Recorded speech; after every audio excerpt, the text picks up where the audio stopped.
Muli, Happy New Year sa inyong lahat, pero hindi happy sa maraming ibang lugar. Yung current events na nangyari ngayon, alam nyo, ang nangyari doon sa Switzerland, kung saan ay January 1, nagkaroon ng sunog sa gitna ng mga party at karamihan doon ay maraming kabataan, nagdiriwang, may lasingan at marami pang kasiyahan. Pero nasunog at mahigit 40 ang namatay. Mga higit 60 ang burned 60%. Happy New Year! Hindi sa lahat ng mga tao. Anong nangyayari ngayon sa Iran? Kakaroon ng kaguluhan. I'm sure marami ding mananampalataya doon na dumaranas din ng kahirapan. So yan ang mga current event ngayong bagong taon, pero mas maganda tumingin tayo sa kasaysayan na nangyari din sa araw na ito ng January 4. Si John Calvin ay nag-publish sa unang edisyon ng Institute of Christian Religion. Yun ang summary ng paniniwalang Kristiyano mula sa Biblia. Maganda na ating alalahanin ang ginawa ng Diyos sa kasaysayan. Mahalagang aklat ito na nagturo sa maraming tao kung sino ang Diyos. Ang summary nitong Institute of Christian Religion ng dakilang ating ninuno na si John Calvin ay gusto niyang ipakita ang gawa ng Diyos. Ang gawa ng Diyos na soberano sa lahat, ang kanyang kapangyarihan, ang kanyang kalawalatian, kaya sa pasimula pa lamang ng aklat na ito ay kanyang itinuro kung sino ang Diyos at ang kanyang pagliligtas sa mga makasalanan. Ang Diyos na ito ay kanyang itinuro mula sa Biblia ay Diyos na walang hanggang. Ang Diyos na ito ay makapangyarihan at ang Diyos na ito ay banal, banal, banal. Ang Diyos na ito ay kanyang itinuro na buhat sa Biblia ay walang hanggang sa kanyang karunungan. Walang ibang mas wise kaysa sa kanya. Ang Diyos na ito ay kanyang ipinahayag at ipiniliwanag na siya ay soberano at walang nangyayari na hindi niya pinapahintulutan. Ang lahat ay nasa kanyang mga kamay. At ang kanyang pawang gawa ay gawa ng karunungan at kabutihan. At ang lahat ng kanyang gawa at nangyayari sa mundong ito ay ayon sa kanyang layunin. Siya ang Diyos na buhay at makapangyarihan. Siya ba ang Diyos mo? Sinabi niya rin sa aklat na ito na ang taong kagaya mo ay makasalanan, hindi nakaabot sa standard ng Diyos, at nararapat ng kahatulan at paglayo sa kanya magpakailan paman. Pero sa kanyang bugtong na anak na si Jesucristo, tunay na Diyos at tunay na tao, ang makasalanang walang pag-asa ay maaaring maligtas. Magandang balita.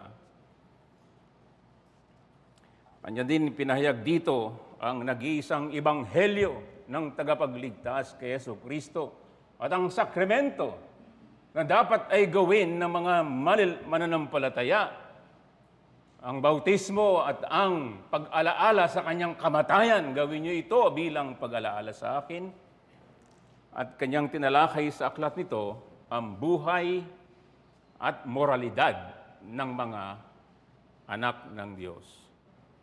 So yan nangyari sa kasaysayan at magandang ating bulay-bulayan ito. Merong nabasa ako na nagsabi ng ganito, "Great thoughts of God fuel our praise." Anong mas Tagalog nun? Yung dakilang mga kaisipan sa Diyos. Parang gasolina ito na nagpupuri sa Diyos. Ikaw ba'y nagpupuri sa Diyos? Sa buong taong nagdaan at 2025, masasabi mo ba sa iyong sarili, ako'y nagpupuri sa Diyos? Ang tanong, kailan? May sagot ba sa inyong minsan? Gaano kadalas ang minsan? Sa aklat na ito na ating babasahin at siyang pagbubulay natin sa bagong taon na ito na ating nabasa na, ay maganda ito na ating bulay-bulayin sapagkat sinabi nga, great thoughts of God fuel, praise. Kapag mayroong mga dakilang kaisipan, kapag marinated ang iyong pagkatao sa kaisipan tungkol sa banal, makapangyarihan at banal na Diyos, wala kang magagawa kundi magpuri sa Kanya, anuman ang kalagayan, good or bad.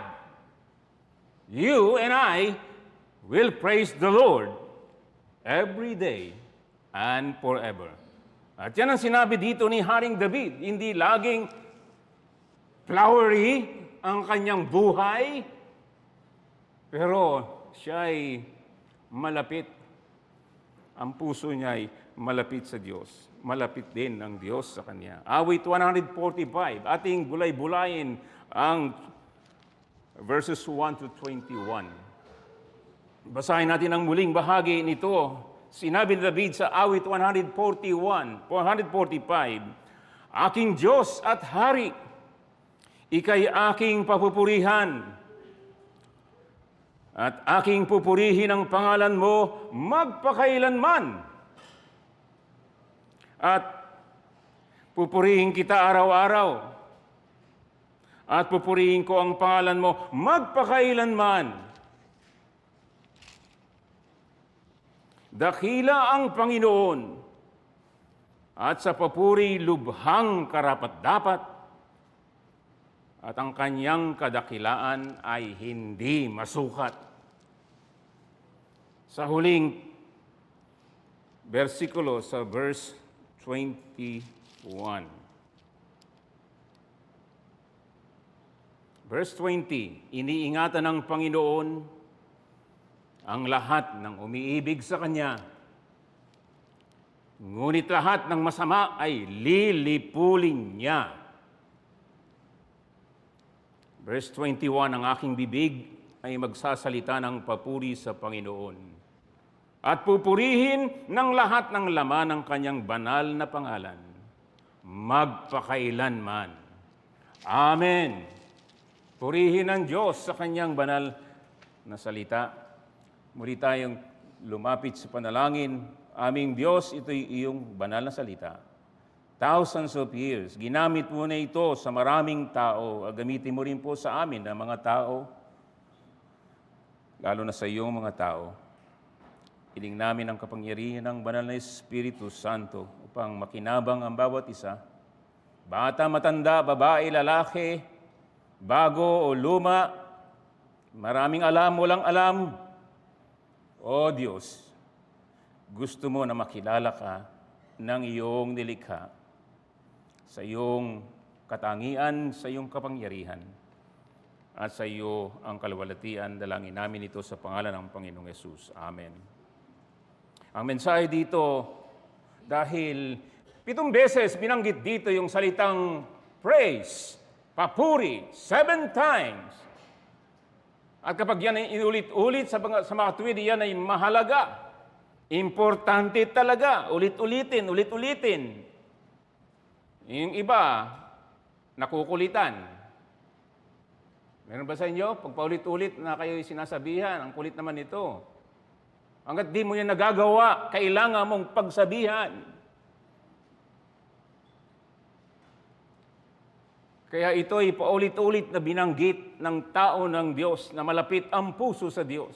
Malapit din siya sa puso ng Diyos ang salitang papuri. At mayroong dahilan siya na binabanggit dito kung bakit siya dapat purihin, sapagkat siya'y hari ng mga hari, Panginoon ng mga Panginoon, at siyang hari na pinagmulan ng lahat. Siyang hari kung bakit ang mundo ay mundo, bakit merong umiiral until now, bakit ikaw at ako ay buhay, because of Him. Hindi natin alam ang mangyayari sa taong ito, but He knows. He holds the future. Siya ang Diyos na puno ng grasya, ng kahabagan sa mga helpless and hopeless na kagaya mo at kagaya ko. At siya ang Diyos na puno ng biyaya, ng pagmamahal. Hindi lang weather, kundi all the time. God is good. All the time. So sa bagong taon na ito, Happy New Year kung talaga ito ay ating imamarinate sa ating mga puso't isipan sa mensahe na karapat-dapat purihin ang ating dakilang Diyos at hari sa kanyang walang hanggang kapangyarihan. Sa kanyang pananatili sa buong nilikha at sa kanyang makapangyarihang gawa ng pagtutubos at sa kanyang kahabagan ng pagmamalasakit sa kanyang sariling bayan. Ito ang ating Diyos. Makapangyarihan talaga siya saan man ibaling ang ating mga paningin. At hindi siya nagbabago. Hindi siya nagbabago.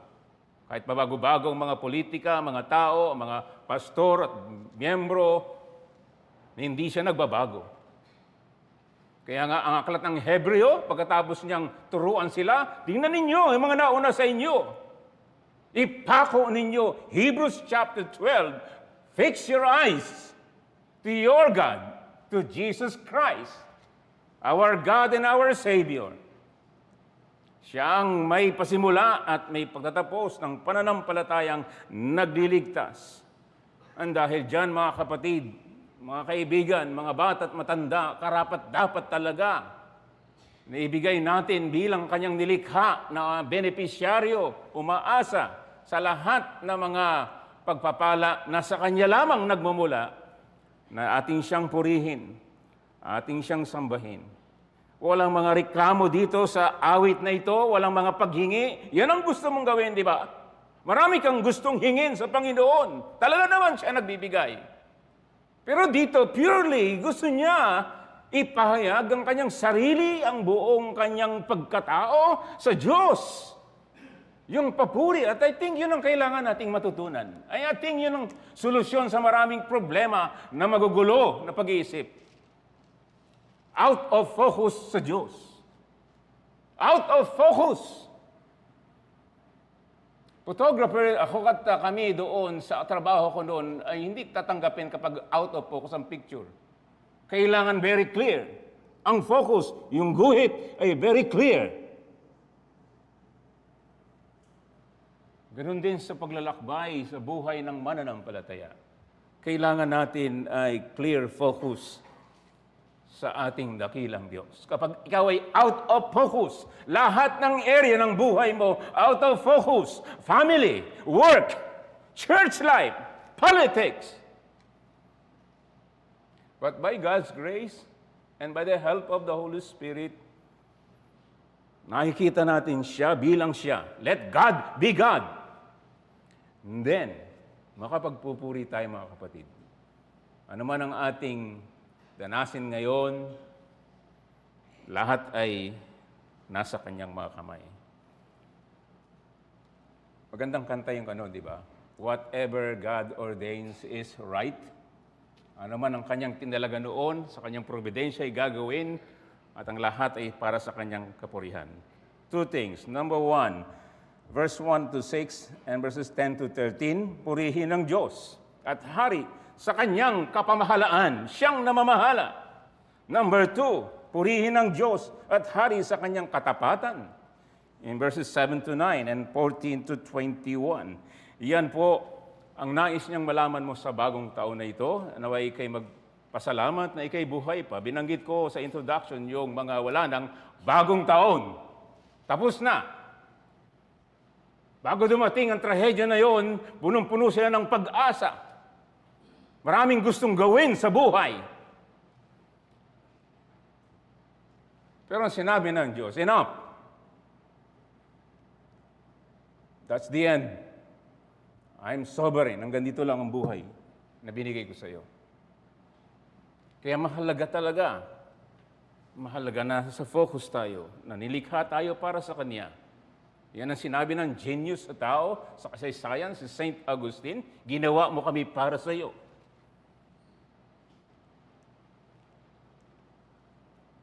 Wala tayong kapayapaan kung hindi sa iyo.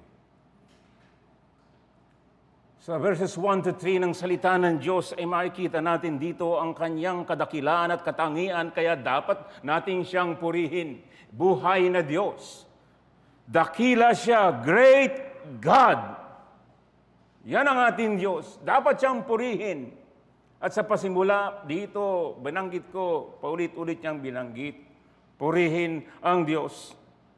Sapagkat si David ay nakakilala sa kanyang Diyos. Ipinahayag ito ng Diyos sa kanya. Kaya siya ay may pagpupuri sa kanyang Diyos na kilala at ngayon ay nasa Biblia na Diyos din natin na dapat nating pupurihin kita sa iyong dakilang pangalan magpakailanman, pupurihin kita araw-araw.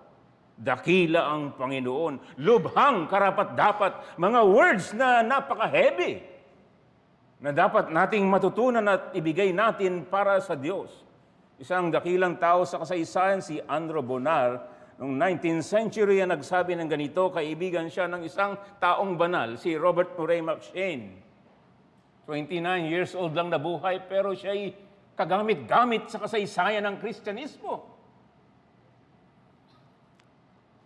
Siya si Robert Murray McCheyne. Pero itong sinabi ni Andrew Bonar tungkol sa Diyos at haring ito, umaawit ang mga awit na siya ay di tulad ng lahat ng mga Diyos-Diyosan, siya ay may sariling pag-iral at walang hanggang.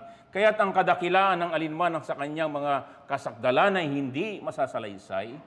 Siya ay walang pasimula at walang pagbabago sapagkat siya ay dapat ipagdiwang magpakailanman.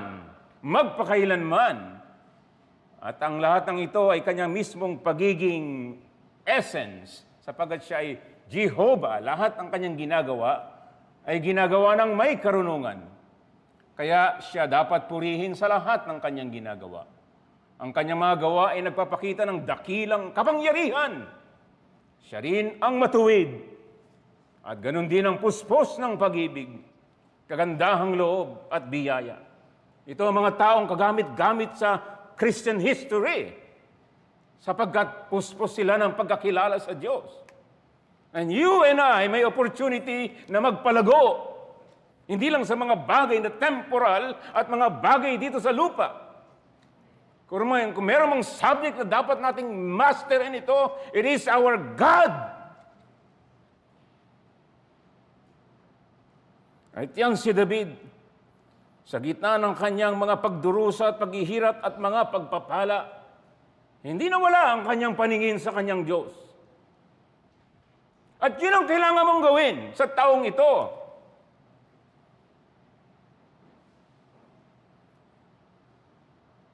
Hindi tayo ang may hawak ng ating kinabukasan. Siya ang ating Diyos.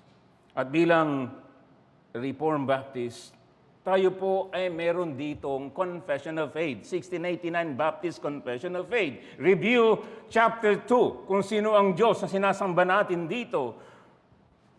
Sa Kabanata 2, paragraph 1, mayroon lamang isa at tanging isa, buhay at tunay na Diyos. Siya ay nabubuhay sa kanyang sarili at walang hangganan sa kanyang pagka-Diyos at kasagdalan. Siya lamang ang dalisay na espiritu, di nakikita, walang katawan at mga sangkap na bago-bagong damdamin ng mga tao. Siya lamang ang walang kamatayan at tumatahan sa kaliwanagan na di kayang abutin ng sino man. Siya ay hindi nagbabago, walang hanggang. Siya ay banal, kabanalan, lubos ang kaganapan, ganap na makapangyarihan at ganap na malaya. Ginagawa niya ang lahat ayon sa kanyang di nagbabagong matuwid na kalooban at tungo sa kanyang sariling kaluwalhatian. Ito ang ating pong pahayag dito. Kung ikay naging miyembro dito, ito ang ating confession of faith. Patatagin natin ito. Ito ang Diyos ng Biblia. Hindi lang yung piece of paper na nakalagay dyan. Ito ang ating pananampalataya sa Diyos. Sa paragraph 2, ang Diyos ay sapat sa lahat at ang lahat ng buhay, kaluwalhatian, kabutihan at pagpapala at matatagpuan sa Kanya lamang. Hindi siya nangailangan ng anuman sa Kanyang nilikha, ni hindi siya kumukuha ng anumang bahagi sa Kanyang kaluwalhatian mula sa kanila. Sa halip ay Kanyang inihahayag ang Kanyang sariling kaluwalhatian. Sa kanila, sa pamamagitan nila, siya ang bukhal ng lahat ng buhay at ang simula, daluyan at patutunguhan ng lahat ng mga bagay. Siya ang nakapangyayari sa lahat ng kanyang nilikha. Ginagamit niya ang kanyang nilikha ayon sa kanyang kaluguran at ginagawa ang lahat ng kanyang loobin. Ang lahat ng mga bagay ay nakalantad sa kanyang paningin. Ang kanyang kaalaman ay hindi maaari magkamali sapagkat ito'y hindi nakasalalay sa anumang nilikha. Siya ay kabanal-banalan sa lahat ng kanyang pasya, mga gawain at mga kautusan, ang mga anghel at mga tao'y dapat sumamba, maglingkod at tumalima, at ibigay anumang kanyang hingin sa kanila bilang kanilang manlilikha. Yan ang ating Diyos at yan ang ating pagpapahayag at nakikita natin ito'y ayon sa Biblia, sa Lumang Tipan, at makikita natin yan sa buhay ni Apostol Pablo na nagsabi, akong chief of all sinner. Pero sa biyaya ng Diyos, ako'y naligtas, punong-puno siya ng kaisipan tungkol sa Diyos at Panginoong Heso Kristo. Efeso 3 and verse 18, hindi maabot ang kayamanan ng Panginoong Heso Kristo. Ganon katindi ang pag-marinate ng kanyang buhay at isip sa Diyos at Panginoong Heso Kristo. At sa Roma 11:33 ay dito ay nagsabi siya, oh, the depths of riches, both of His wisdom and knowledge of God. Hindi maarok ang kalaliman ng karunungan ng Diyos. Kaya yung bungo mo, itong bungo mo, kapraso lang ito eh. Hindi natin lubos maunawaan. Hindi natin abot ang kanyang kadakilan. Sapat na yung pinahayag niya ang kanyang sarili dito sa banal na kasulatan upang ikay makatagpo ng kagalakan sa iyong buhay at tunay at makapangyarihan at siyang soberano sa lahat. Upang ikay makatagpo ng kapayapaan at kagalakan sa Kanya. So ano sinasabi natin? Kung tanungin mo, sino ang great doon sa Iran? Yung taong namumuno doon, sinisip niya siguro, siya ay great. Ano nang nangyayari ngayon? Nagkakagulo ngayon at baka siya ay maalis sa kanyang trono. Ang Diyos ay hindi. Sa kasaysayan, noong 18th century, si Louis XIV ng France, siya ay tinatawag na Louis the Great. Nung siya ay bago mamatay, gusto niya maging dramatic ang kanyang kamatayan. Kaya ipinalagay niya ang kanyang bangkay sa ginto na lalagyan. Kabaong na ginto. At sinabi niyo sa katedral, medyo yung mga ilaw ay dramatic ang dating. At merong special candle doon sa kanyang kabaong.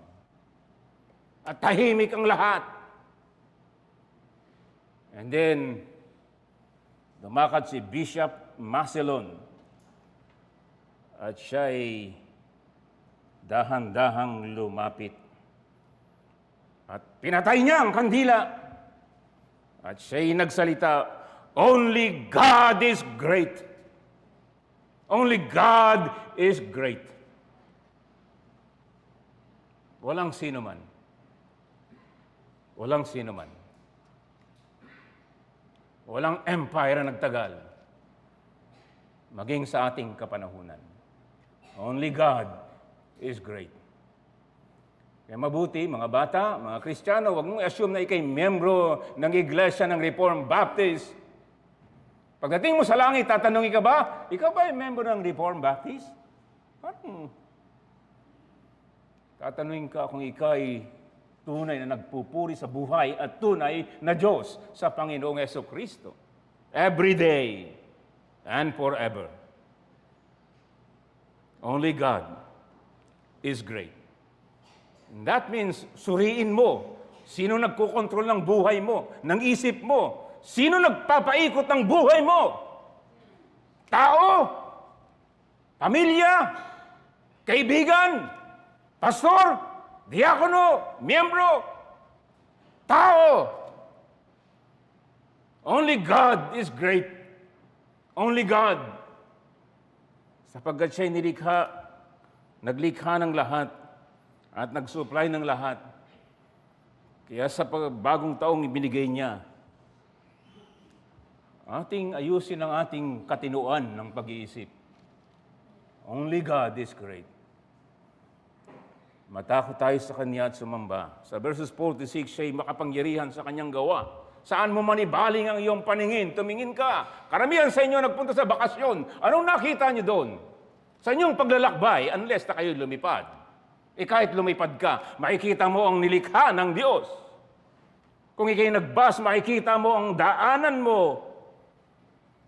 Makikita mo ang gawa ng Diyos.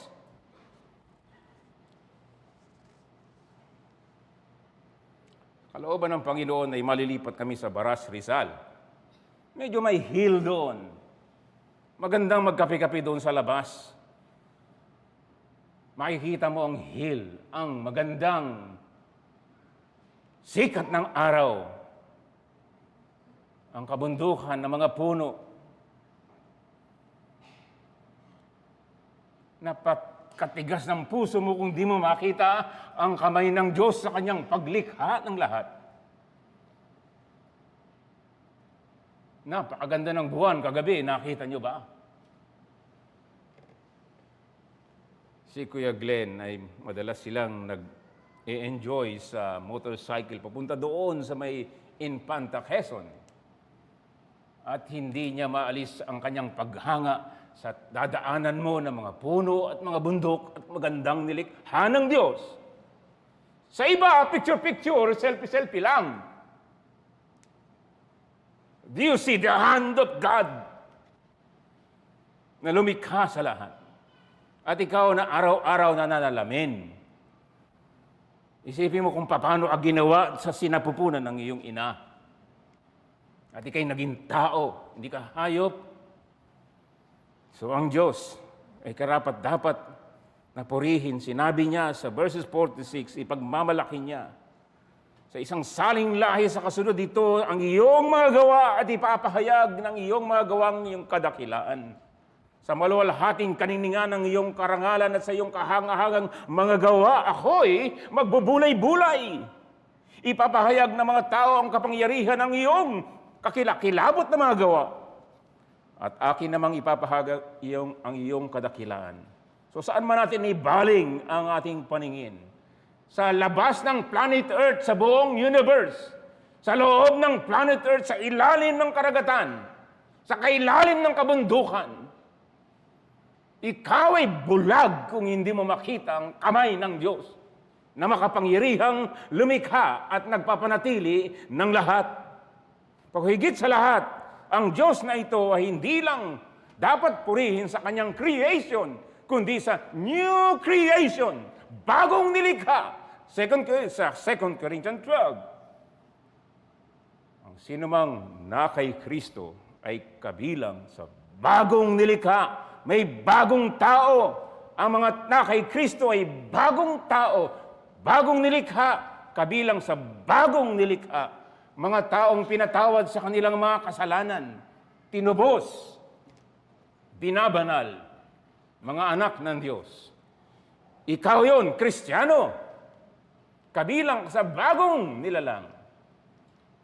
At mga bata at mga kabataan at mga matatanda, nais namin talaga ikaw ay mainggit. Dahil kung hindi ka kabilang sa bagong nilalang, sa lumang nilalang, ikaw ay ibubulid sa apoy magpakailanman. Kaya sa providensya ng Diyos, ikay nakakapakinig ng salita na nakasentro sa ating dakilang Diyos, sa Kanyang makapangyarihang paglikha sa creation and sa new creation, sa Kanyang kaharian, sa Kanyang iglesia. Nagliligtas ang Panginoon noon, ngayon, at hanggang sa pagbabalik niya. Sa kasaysayan, noong about 301 AD, si Tiridates III ng Armenia ay nagpahayag sa harapan ni Gregory the Illuminator na siya ay naging mananampalataya. Kaya yung Armenia daw ang opisyal sa mundo na naging pambansang relihiyon ng Kristyanismo. Hindi ko alam. Pero alam natin ang dakilang gawa ng Diyos sa kasaysayan ng pagbabago ng puso ng mga makasalanan. Kagaya ni Saint Augustine na immoral, binago ng Diyos at naging useful hindi lang sa panahon niya, maging sa panahon natin, sapagkat sila ay kabilang sa bagong nilalang na gawa ng Diyos. Walang sino man ang kayang magbago ng buhay mo at buhay natin. Ito'y gawa ng makapangyarihan Diyos na ang isang makasalanan ay magsisi at sumampalataya at sumunod sa Kanya.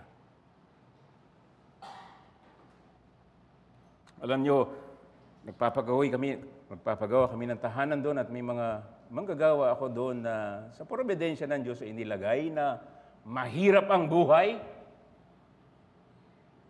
at naghahanap ng trabaho. At ang tinanggap ko ay kanyang naibahagi ang buong buhay niya. At siyempre, babahagi ko rin ang buhay ko. Alangan naman siya lang. Ako'y pastor at lingkod ng Diyos. Kaya araw-araw, meron kaming debosyon ng salita ng Diyos. Isang araw, isasama ko ang kanyang pamilya, ang kanyang kapatid at mga pamangkin doon sa LLCF, malapit doon. Sinundo ko sila ng maaga, alas 6 ng umaga, subalit nagkasakit siya.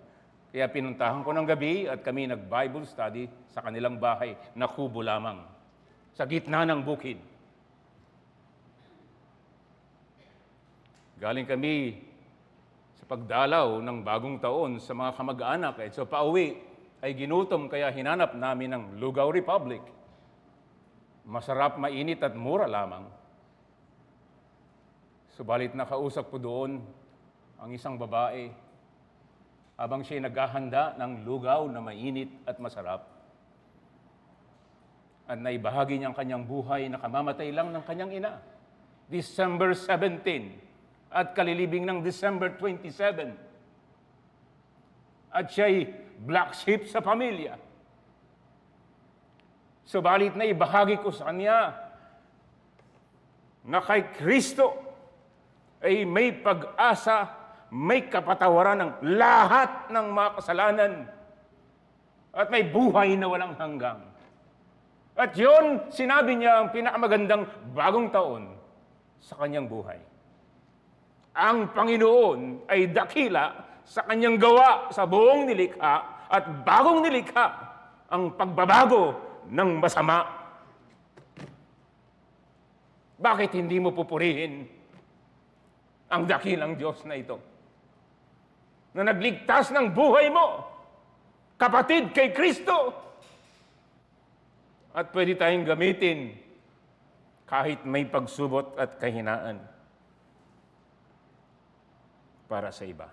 Nang sinabi ni David, ako'y magbubulay-bulay sa dakilang gawa ng Diyos. Ang tanong ko sa iyo, nung nakaraang 2025, anong palagi mong pinagbubulay-bulayan? Anong epekto ng isip mo? Anong epekto ng buhay mo sa ibang tao kung ang iyong patuloy na iniisip at mga bagay na problema lamang, mga bagay na masama? Ikaw ba'y napalapit sa Diyos o napalayo?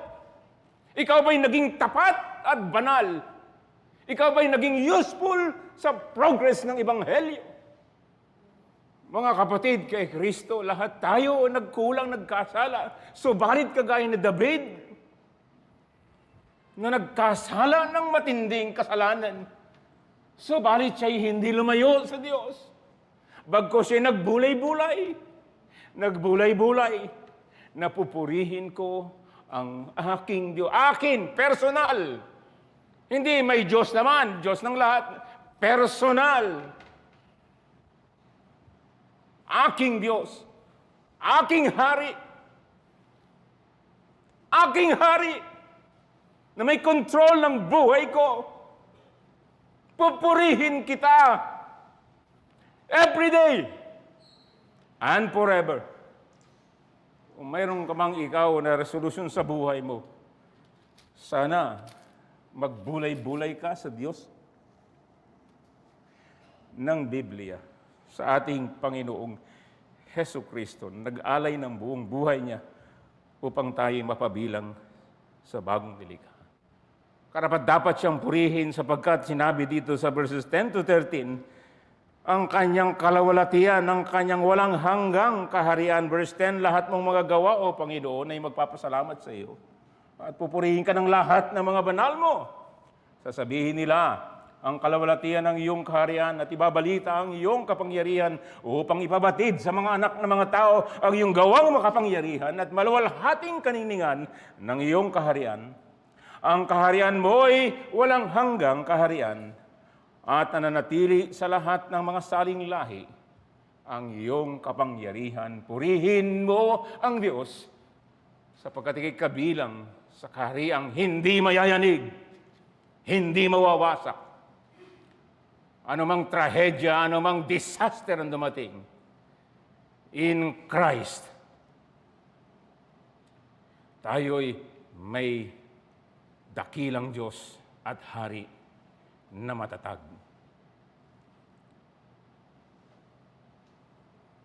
In Christ, the solid stand, the solid rock we stand.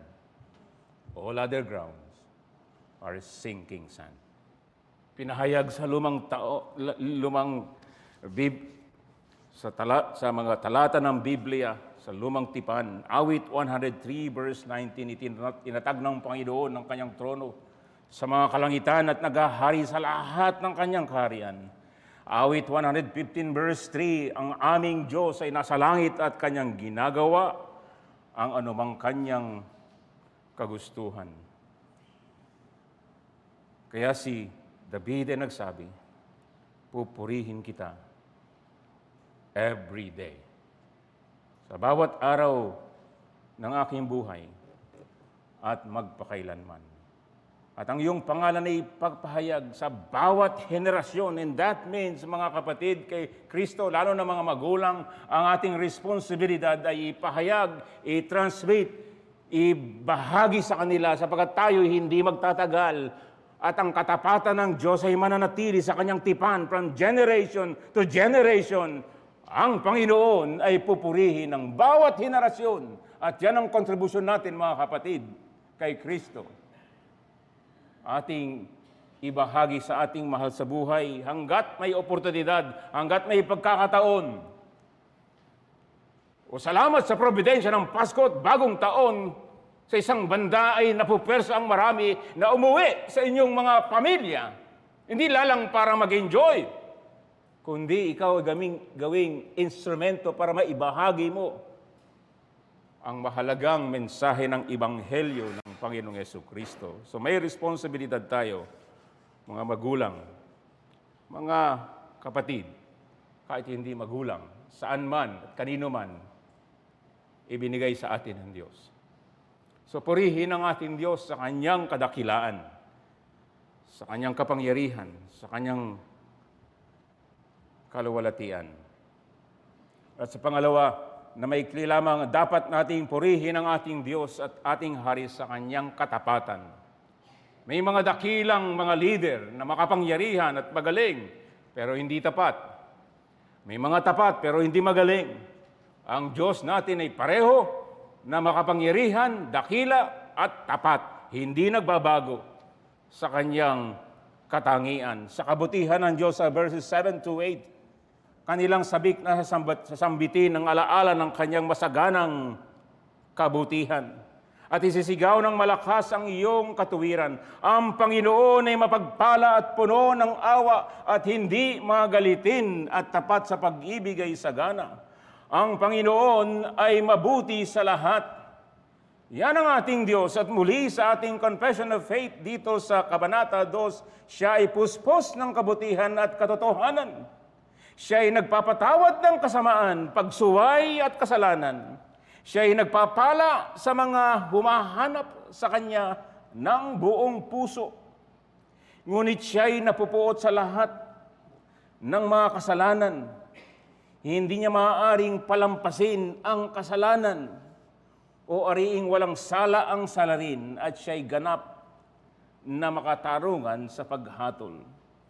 Si Moses, ipinahayag sa kanya sa Exodus 34 verse 6, ang Panginoon ay nagdaan sa harapan niya at nagpahayag, ang Panginoon, isang Diyos na puspos ng kahabagan at mapagpala, hindi magagalitin, at sagana sa wagas na pag-ibig at katapatan.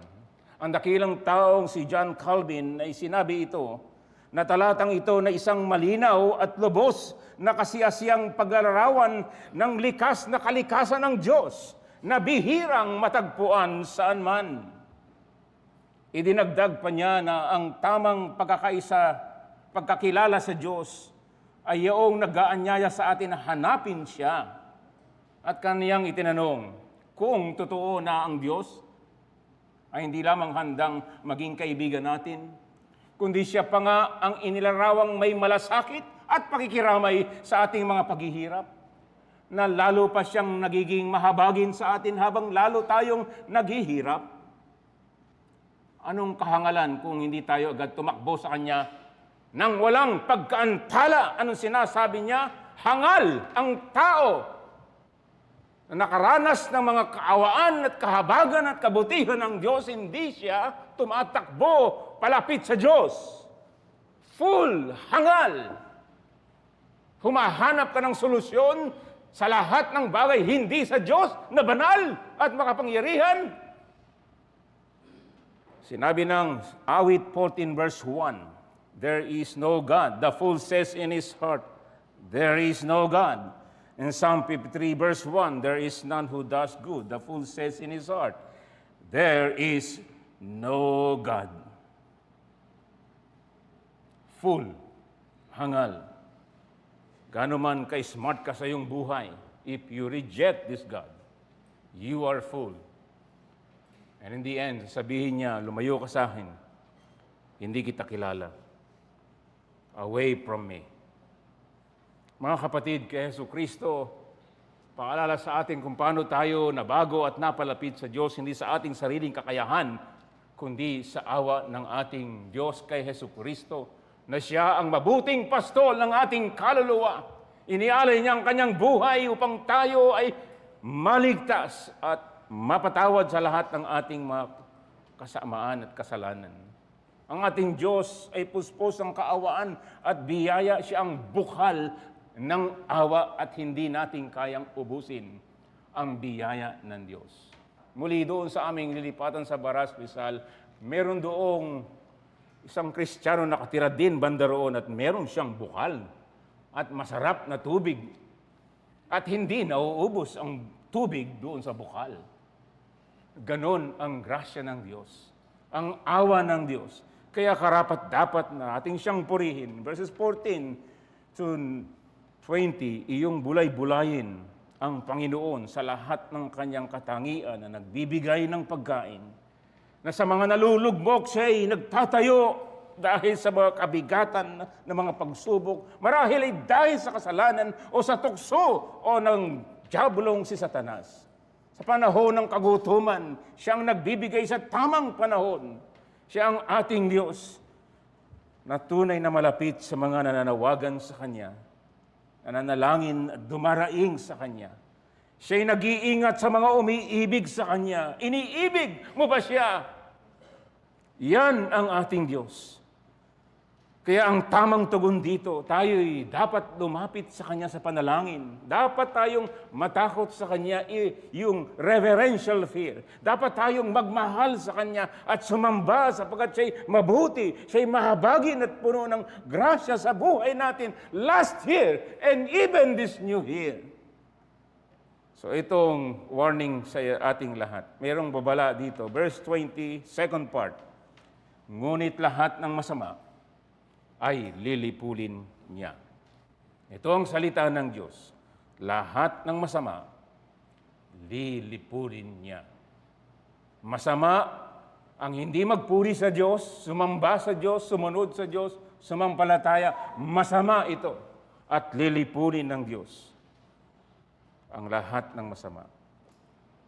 Sa aking pagkatapos, imaginein mo, kasama ko doon sa New Year's Eve party doon sa Crans-Montana, Switzerland, na pumatay sa mahigit 40 tao at sumunog na mga balat ng mahigit 100 tao. Imagine mo kung ikaw nandun, nag-enjoy ka, at maganda ang iyong inaasahan sa New Year. Maganda ang buhay mo siguro, pinag-aralan, property, land, and everything. Maganda ka siguro, maputi ka siguro, maganda ang iyong kinabukasan. And then, biglang nasunog. Imaginin mo, nasunog, at naghahanap ka ng butas kung saan ka makakatakas. Wala! Hanggang ikaw ay maglagablab ng apoy. At ikay sumisigaw, wala! Hanggang sa ikay mamatay.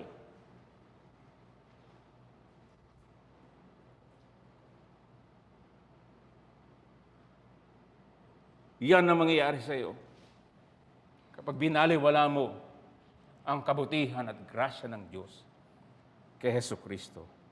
Now is the day of salvation. Now is the day of grace.